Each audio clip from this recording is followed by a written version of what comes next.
Chapitre 3. La paix de qualité que Dieu donne. Si vous êtes un étudiant ou un lecteur occasionnel de la Bible, vous avez sûrement remarqué que le point de vue de Dieu est souvent illustré par une comparaison. Par exemple, le Seigneur établit un contraste entre le riche et le pauvre et précise combien il est plus facile pour le second que pour le premier d'entrer dans le royaume de Dieu. Les Écritures enseignent que le bien nati a tendance à s'appuyer sur sa notoriété, sa fortune, son statut social et ses relations pour entrer dans le royaume, tandis que le pauvre, qui ne possède rien de tout cela, doit compter sur la miséricorde de Dieu pour accéder au ciel. Dans d'autres passages, les Écritures mettent en contraste l'ami et l'ennemi, le sage et l'insensé, la lumière et les ténèbres. Et par rapport à notre sujet, la paix qui vient de Dieu est la paix qu'offre ce monde. Je vous donne ma paix, et je ne vous donne pas comme le monde donne. Il est écrit en Jean 14, 27. En d'autres termes, le Maître déclare que la paix qu'il procure à ses disciples est différente de la paix qu'ils peuvent trouver dans le monde. Lorsque Jésus utilisait l'expression « le monde », il désignait la société dans laquelle les hommes vivent ainsi que leur culture. Avez-vous déjà navigué en une mer agitée? Pour ma part, j'ai affronté des tempêtes à quelques reprises et sincèrement, j'avoue que je n'ai aucune envie de revivre de telles expériences. À la surface de l'eau, les vents soufflent à 60, 85, 150 km à l'heure, pendant que la pluie fouette le navire, les éclairs déchirent le ciel et le tonnerre gronde et l'obscurité règne. Les vagues peuvent s'élever jusqu'à 6, 9, 12, 15 mètres. Frappé par une tempête de cette nature, un navire risque d'être ballotté comme un bateau jouet dans une baignoire. À la surface de l'eau, une embarcation peut facilement se perdre dans la tourmente, alors qu'à peine 30 mètres plus bas, sous la surface, tout est parfaitement calme. Il n'y a là aucun signe d'agitation, aucun bruit, aucun mouvement, pas même une ondulation ni un remous. Ce phénomène étonnant me rappelle la paix de Dieu. Il me donne un aperçu de ce dont le Seigneur parlait quand il a promis à ses disciples de leur donner sa paix. Il leur a dit qu'ils seraient affligés dans ce monde, car ils suivaient le Maître. En fait, Jésus a affirmé que certains d'entre eux seraient même persécutés parce qu'ils étaient ses disciples. Pourtant, il leur a promis qu'il ne les abandonnerait jamais et que sa présence constante leur permettrait d'expérimenter sa paix. Voyez-vous le lien entre sa présence et sa paix? Je connais un homme qui, il y a une quarantaine d'années, était comme la serveuse de la côte ouest. En effet, il était actif, travaillait avec beaucoup d'ardeur et se réservait du temps pour ses loisirs. Néanmoins, en me racontant sa vie, il me confia qu'il se sentait profondément seul. Il me dit qu'il avait tout essayé pour calmer sa douleur intérieure jusqu'à ce qu'un jour, un ami lui parle de Jésus et de la miséricorde de Dieu pour lui. Puis, l'homme ouvrit la porte de son cœur et accueillit le Seigneur. Il m'affirma que ce jour-là, sa solitude disparut et que depuis lors, il demeurait dans la paix. Il insista sur le fait que cette paix l'habitait toujours, quel que soit le lieu ou les circonstances où il se trouvait. La paix durable, profonde et insaisissable de Dieu ne l'a jamais quitté depuis. La paix de Dieu ou la paix du monde? Quel type de paix le monde nous offre-t-il? Certaines personnes semblent croire que paix, contentement et bonheur sont synonymes. Par exemple, je connais bien des jeunes de milieux aisés qui, dès leur jeune âge, fréquentent les écoles les plus réputées que leurs parents puissent leur offrir. Ils ont beaucoup d'argent qui, semble-t-il, sert invariablement à acheter de l'alcool et des drogues. Ils se rendent compte qu'ils peuvent attirer des gens plus qu'ils ne sont prêts à les choyer et ils finissent souvent par s'adonner à l'immoralité sexuelle. Après leur étude, au cours desquelles ils n'apprennent que peu de choses pratiques et ne s'assagissent guère, leurs parents leur procurent un emploi bien rétribué dans l'entreprise familiale. Ils ont alors les moyens de vivre dans une magnifique demeure ou copropriété, et lorsqu'ils atteignent l'âge de 25 ans, ils sont las et ont tout vu. Je suis certain qu'au fil de ces années, ils ont affirmé être heureux, peut-être même contentés. Cependant, je ne crois pas qu'ils qualifieraient leur parcours de paisible. Au contraire, je ressens si souvent chez eux l'esprit de désespoir d'une nouvelle génération qui recherche l'argent, les beaux vêtements, le sexe et l'avancement à tout prix. Cependant, au fond d'eux-mêmes, ces jeunes sont frustrés et insatisfaits, ignorant la source de leur vide. Lorsque je voyage et que je séjourne à l'hôtel, je traverse le bar en allant à la salle à manger. Question de voir qui est là et de tenter de connaître les raisons pour lesquelles ils y sont. Je suis toujours étonnée de constater que ces personnes ont rarement l'air heureuses, même si le panneau à l'entrée dit Happy Hour. Elles paraissent plutôt stressées, lasses, seules et assoiffées de relations, quelles qu'elles soient. Si vous demandiez à l'une d'entre elles ce qui la rend heureuse, vous pourriez être étonné de sa réponse. Récemment, l'une de ces personnes me dit que si elle était en relation avec une personne qu'elle aimait vraiment et que celle-ci l'aimait aussi, elle serait heureuse. Elle ajouta que sa vie serait pleine de joie et de paix. Je lui répondis que j'étais d'accord sur le fait que le bonheur, la paix et la joie résidaient dans une relation, mais dans une relation avec Dieu et non avec un autre être humain.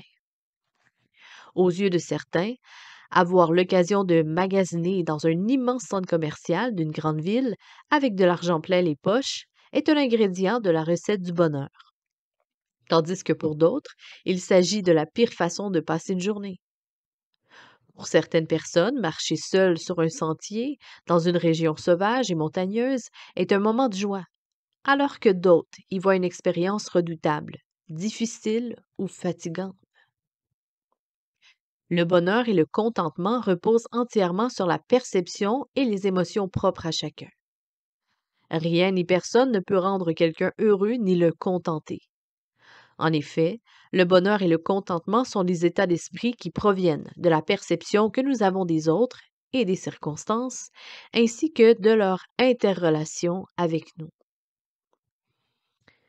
Que l'on recherche le bonheur, le contentement ou la paix, les chrétiens croient qu'en fin de compte, la source de tous ces dons est Dieu. Vous rendez-vous compte toutefois que ces dons, parce que ce sont bien des dons, sont des entités différentes? Ils sont dissemblables. Même les personnes les plus heureuses et les plus satisfaites admettent souvent, à contre-cœur, à un moment ou à un autre de leur vie, qu'il leur manque quelque chose. La personne qui marche humblement avec Jésus sait que l'ingrédient essentiel à la recette du bonheur, du contentement et de la paix intérieure est la présence de Dieu. N'oubliez pas qu'au fond de ce que le monde appelle paix n'est qu'une illusion, quoiqu'elle paraisse très concrète comme un mirage dans le désert, un mirage ressemblant à un plan d'eau, mais en réalité, il n'existe pas, et pour cette raison, il est inaccessible. Il ne peut absolument pas étancher la soif. Pour le monde, la paix est un sous-produit qui résulte de bonnes actions, de bonnes paroles, d'un bon emploi ou d'une bonne intention. Cependant, selon la parole de Dieu, ces choses ne sont pas du tout des critères pour atteindre la paix. En effet, la paix est une qualité intérieure qui découle d'une relation avec Dieu. Quels en sont les bienfaits? 4 caractéristiques de la paix de Dieu. Voici la première. La paix de Dieu surpasse les circonstances. La paix de Dieu n'est pas une négation de la réalité. Dieu n'a jamais voulu que nous fermions les yeux sur aucune situation, pas même sur le mal. Il désire plutôt que nous affrontions la réalité par la foi, en ayant le cœur rempli d'une paix durable. La paix de Dieu n'est pas une échappatoire pour fuir la réalité. Elle ne nous paralyse pas et ne nous soustrait pas mentalement à la douleur ou à la lutte intérieure. La paix n'est pas non plus une boisson qui émousse nos sens. Elle n'élimine pas non plus la responsabilité d'aborder les problèmes difficiles ou de traverser les situations ardues. La paix de Dieu est plutôt une fondation sur un roc solide, grâce à laquelle nous avons au fond de nous une assurance constante de la présence de Dieu, peu importe les larmes que nous versons et le chagrin qui nous accable. Le Seigneur règne. Sa joie qui émergera dépasse de loin l'agonie la plus profonde que nous pouvons vivre. Une des raisons pour lesquelles Dieu permet que nous subissions des épreuves et que nous soyons affligés dans cette vie est la suivante. Il veut nous montrer qu'il a le pouvoir de nous soutenir et de nous combler de toutes les bénédictions terrestres et de tous les bienfaits éternels. La paix de Dieu a la puissance de nous garder et de nous servir d'appui au milieu de d'appui au beau milieu de notre réalité. Merci. Dans son livre Let's Roll, Lisa Beamer raconte qu'elle fut témoin de la puissance de Dieu qui soutient tout et de sa paix qui embrase tout lorsqu'elle fut dévastée par la perte de son mari. Elle y décrit aussi comment une femme et un homme courageux firent la même expérience le 11 septembre 2001, alors qu'ils étaient à bord du vol 93 qui s'écrasa en Pennsylvanie. Tous les enfants de Dieu traversent des tempêtes au cours de leur vie. C'est précisément lorsque nous traversons une crise que la paix de Dieu se manifeste le plus clairement. Lors d'une des périodes les plus pénibles de ma vie, Dieu m'a tellement comblé d'effusion de sa paix que j'étais stupéfiée de mon calme. En effet, il y a quelques années, notre assemblée vivait une crise majeure et j'étais capable de me présenter devant des milliers de personnes tout en sachant que près de la moitié d'entre elles étaient contre moi.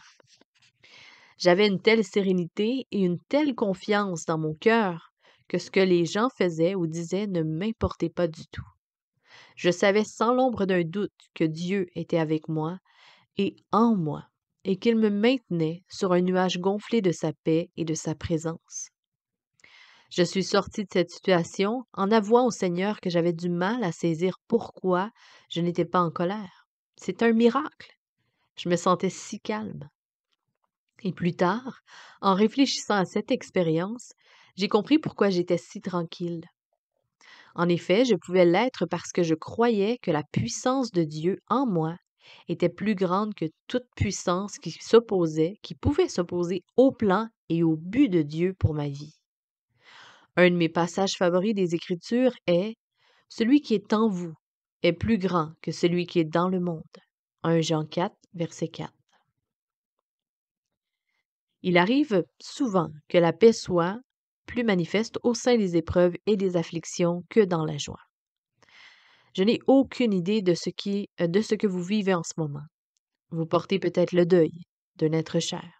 Vous pleurez peut-être la fin d'une relation à laquelle vous teniez beaucoup. Vous êtes peut-être en instance de divorce ou de séparation. Peut-être êtes-vous gravement malade ou en convalescence à cause d'une blessure terrible.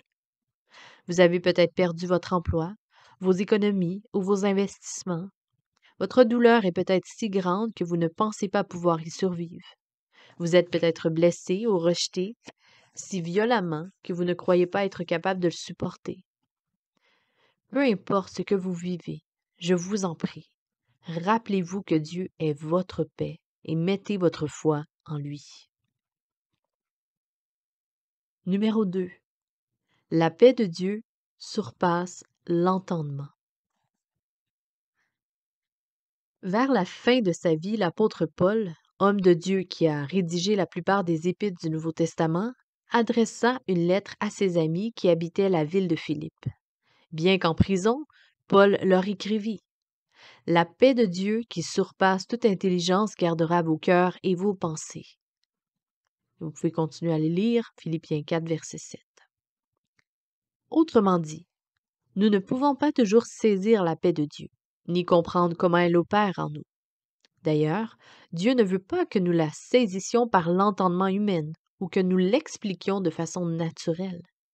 Le fait que Paul était dans les chaînes, en prison, et qu'il exhortait tout de même ses amis à croire en la présence puissante de Dieu et en sa paix qui les garderait dans les moments difficiles, était en soi renversant.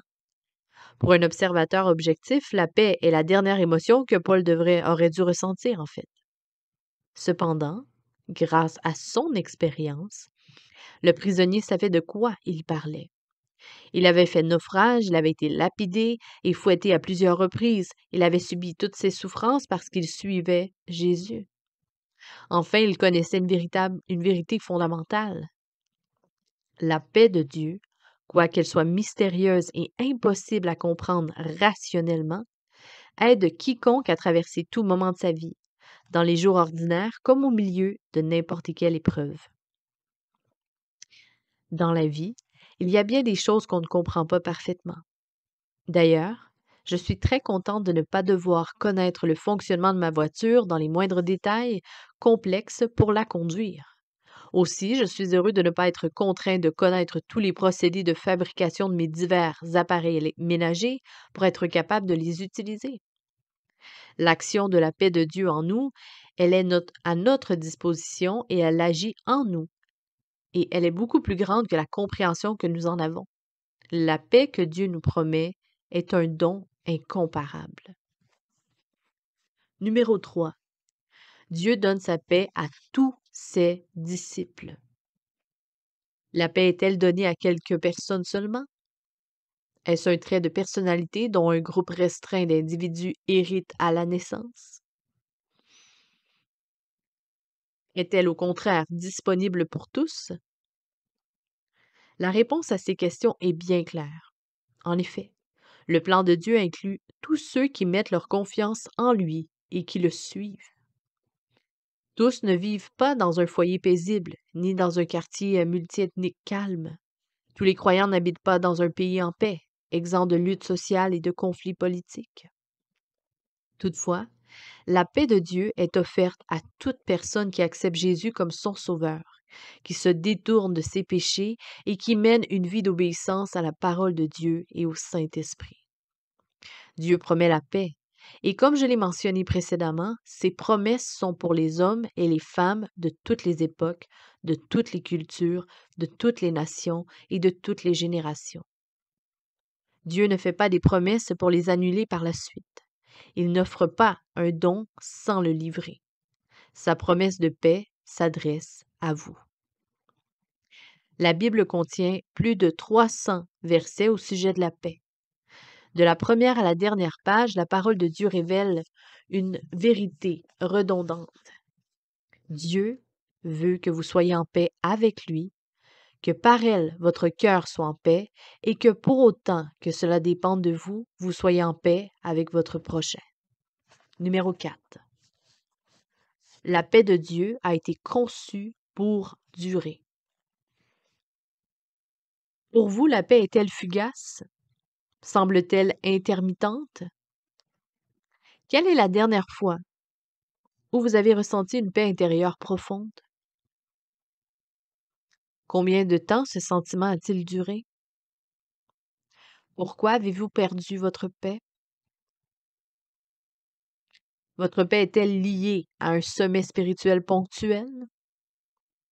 Avez-vous conclu que dans votre vie perturbée, la paix ne survient que rarement? Avez-vous décidé de ne plus rechercher la paix? Vous ne cherchez plus la paix de peur d'être déçu de ne pas la trouver? Dans votre vie, la paix peut-elle être une attitude, une réalité et un plaisir présent la plupart du temps? En posant ces questions à plusieurs personnes au cours des dernières années, j'ai découvert que la majorité des gens croient que la paix est très éphémère et elle n'est pas constante dans leur vie. En grec, le mot paix signifie attacher ensemble, quelque chose qui est brisé ou disloqué. Je crois qu'il s'agit d'une illustration superbe de la façon dont les hommes et les femmes isolés, qui se sentent si souvent vides et déconnectés les uns des autres et de Dieu, peuvent trouver l'unité et la plénitude. Ils reçoivent la paix de Dieu lorsqu'ils sont unis à Dieu par la foi. Le terme grec fait aussi référence au calme et au repos qui habitent le cœur et les émotions d'une personne imperturbable et inébranlable. Paix est synonyme de tranquillité, de sérénité, de calme. C'est un état d'âme. Vous vous demandez peut-être, Monsieur Stanley, essayez-vous de me dire que je ne serai jamais renversé ou pris au dépourvu par une tragédie soudaine ou par une épreuve? Non, ce n'est pas ce que je dis. En effet, les problèmes peuvent surgir si rapidement qu'ils nous prennent au dépourvu. Notre réaction première peut être la panique, l'anxiété ou la peur. Néanmoins, une personne en paix sent vite une puissance monter en elle et reprendre les commandes de sa vie.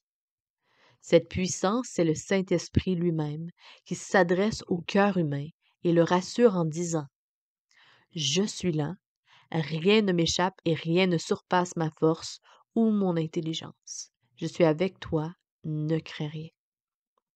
Les disciples de Jésus ne sont pas immunisés contre les circonstances pénibles ou éprouvantes. Cependant, le Seigneur leur a promis le Saint-Esprit. Il serait présent pour les aider et par conséquent, aucun problème ne doit les désorienter ou les écraser. Un problème peut n'être qu'un léger soubresaut dans le cours de notre vie. La paix qui vient de Dieu, profonde et authentique, peut devenir la norme de toute votre vie et de tous les jours. Si vous ne ressentez la paix que par période seulement, au cours des fins de semaine, des vacances et des pauses par exemple, votre mode de vie n'est pas celui que Dieu a prévu pour vous. En effet, il veut que vous ressentiez continuellement la paix, à chaque instant, une paix remplie de joie dans laquelle vous trouverez un sens à tous les domaines de votre vie. Le Seigneur désire que l'anxiété et la frustration ne soient que des sursauts qui surviennent occasionnellement en temps de crise. C'est simple. La norme de Dieu n'est pas une âme troublée, mais un cœur enraciné dans la paix.